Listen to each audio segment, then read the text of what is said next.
Caroline, based on the way that things stand right now, is Operation Southern Spear about drugs or is it about oil?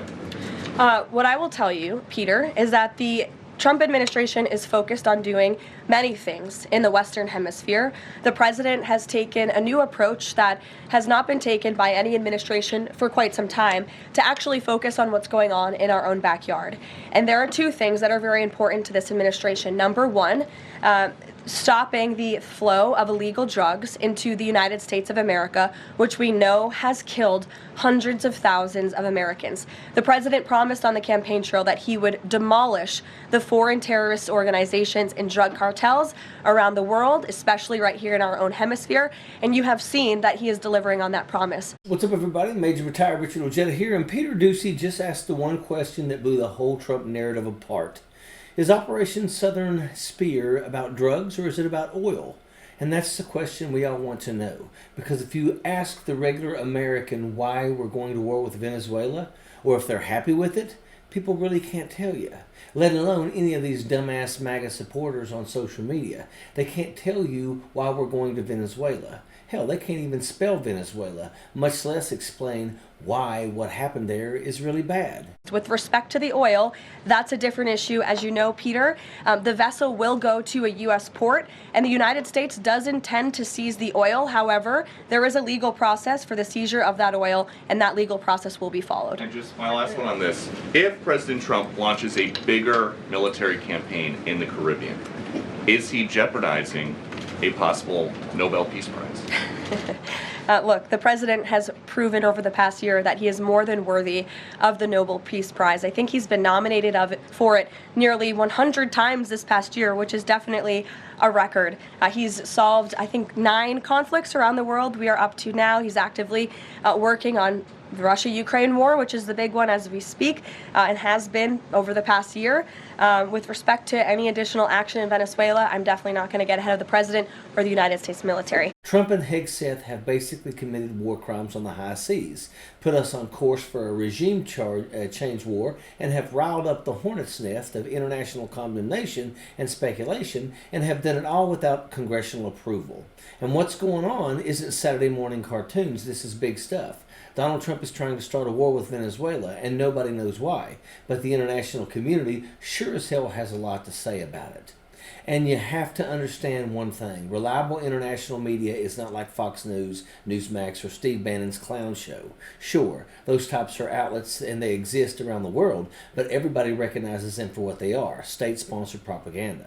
In reality, what's happening in Venezuela is extremely dangerous. What Trump and Hegseth are doing and have already done is an affront to humanity. It's the darkness of humanity stuff. It's a straight-up war pigs moment because these two guys are exactly the ones who beat the drums of war while never paying the price themselves. Like that old line from the song, why should they go out to fight? They leave that role for the poor. Over 80 people dead and survivors illegally blasted. No congressional authorization, no legal framework, no transparency, no American first anywhere in sight. And now they're all scrambling, trying to blame each other. Trump is getting ready to throw Hegseth under the bus. Hegseth is trying to pin it on Admiral Bradley. Everybody's pointing fingers, except at the people who actually gave the illegal orders. And what's crazy is that meanwhile, MAGA morons online are breaking into little Civil War factions, picking sides, screaming at each other, trying to blame Democrats for calling all of this out. But here's the part they cannot escape. It wasn't Democrats who blew holes in this story. It's the international community, the global outrage, and Peter Doocy asking the one question that shattered the whole interview, and Jake Tapper showing up with the receipts. And here's the part that blows Trump's whole drug narrative to pieces. They're out here blasting fishermen out of the water and calling them drug runners, acting like they just took down Pablo Escobar on a dinghy. But they completely ignore the reality that Americans cross the border every single day and bring drugs back from Mexico. Americans hit pharmacies in Tijuana, buy controlled substances with 0 prescriptions, and drive them right back through ports of entry. That's not speculation, that's documented. And do you know who made it harder for authorities to actually search those vehicles and stop the flow? Tennessee Senator Marsha Damn Blackburn. The same Republican Party screaming about drug boats literally passed legislation that kneecap U.S. agents from doing thorough inspections at the southern border. So what's the point here? Why are we vilifying poor fishermen halfway across the Caribbean while ignoring the crime happening right here at home? If Caroline Leavitt really wants to make America safe again, maybe she should start with the Americans driving thousands of pounds of illegal drugs into the country, not inventing pirate movie fantasies to justify Trump's regime change fever dream. And if you watch that exchange during Thursday's White House press briefing, you could practically see Caroline Leavitt's eye twitch every time Peter Doocy uttered a syllable. The way she snapped back with, "Yes, Peter," that tight-jawed, sugar-coated venom, told you everything. She was pissed he even dared to ask a real question. She wasn't expecting it from him. And you could see she was clearly annoyed that someone broke from the script. Honestly, it's starting to feel like Peter Doocy is pulling a Caitlin Collins here. The moment when the propaganda finally becomes too embarrassing, even for the people paid to repeat it. Because if the White House can't even keep Fox News online, that tells you something. This whole operation is held together with duct tape, conspiracies, panic sweat, and the desperate hope that nobody notices how absolutely unhinged this Venezuela thing really is. And that's where Jake Tapper comes barreling in like a one-man fact-check machine. And folks, let me tell you, because Peter Doocy cracked the door open, Tapper kicked it off the damn hinges. Trump keeps bragging that he ended 8 wars, like he's some kind of bargain bin Mother Teresa with the spray tan, and Tapper sat there on CNN with the receipts, shredding the claim in under 3 minutes. I can tell you I did settle 8 wars, and we have a 9th coming, but which nobody's ever done before. Perhaps that's why FIFA, the sports governing body that organizes global soccer events, including the World Cup, created for President Trump and presented him with the FIFA Peace Prize. This was last week after Trump did not get the Nobel Peace Prize in October, seemingly an attempt by FIFA to flatter and curry favor with Trump. But let us dive further into President Trump's claim that he's already ended 8 wars and is working on a 9th. Let's take a look as to the facts here. These are the 8 wars that Trump claimed to have ended during his address to the United Nations this fall. Let's take a look at each one of these. Start with 2 that are in the news today because the conflicts are continuing. Number 1, Cambodia and Thailand. This was a 5-day armed conflict that ended with a ceasefire agreement in July. Thai and Cambodian leaders released a joint statement crediting Trump for his role in stopping the conflict. But today, Thailand launched airstrikes against Cambodia. Thailand's army says the strikes were in retaliation for an attack that killed a Thai soldier. The White House just responded a short while ago saying it expects both governments to fully honor their commitments to end the fighting.